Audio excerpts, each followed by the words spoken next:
10,000 કિલોમીટરનું અંતર કાપી 4 પક્ષીઓ થોડ પહોંચી ગયા છે। જીપીએસ લગાવેલા 4 કુંજ પક્ષી થોડ તળાવ આવ્યા છે। કુંજ પક્ષીઓએ 1 વર્ષમાં 10,000 કિલોમીટરનું અંતર કાપ્યું છે। કઝાકિસ્તાન, અફઘાનિસ્તાન, હિમાલય સર કરી પક્ષીઓ આવ્યા છે। ગત વર્ષે 4 કુંજ પક્ષીઓને લવાયા હતા।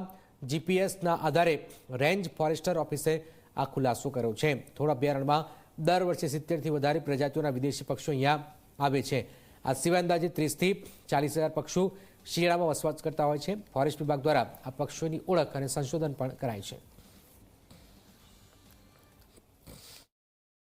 નાની ડૂબકી, ગીઝ, ગાજહંસ, રાજહંસ, ક્રેન, કુંજ, કરકરા બધા આવા થઈ અને ઓછામાં ઓછા 70થી વધુ જાતના પક્ષીઓ, યાયાવર પક્ષીઓ અહીંયા આવેલા છે।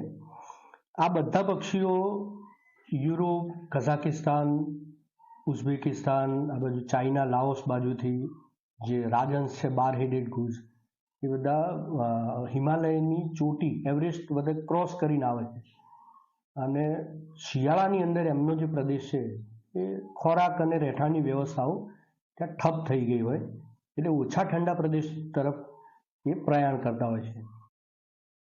આ બધાનો અભ્યાસ કરવા માટે ફોરેસ્ટ ડિપાર્ટમેન્ટે એક સંશોધન પ્રયોગ માટે ક્રેન પક્ષી, કુંજ પક્ષીના સ્પીસીસ ગણી અને 4 કુંજને જીપીએસ ટેગ કર્યા હતા આપણે અને એ જીપીએસ ટેગમાંથી એમને જે ડાટા મળેલા છે એ આપણને એવું બતાવે છે કે 10,000 કિલોમીટરથી આ પક્ષીઓ હાલ કઝાકિસ્તાન, ઉઝબેકિસ્તાન, અફઘાનિસ્તાન, પાકિસ્તાન થઈ અને 27 ઓક્ટોબરે ગુજરાતમાં પ્રવેશ્યા હતા અને આજની તારીખમાં એ થોળ તળાવની અંદર છે।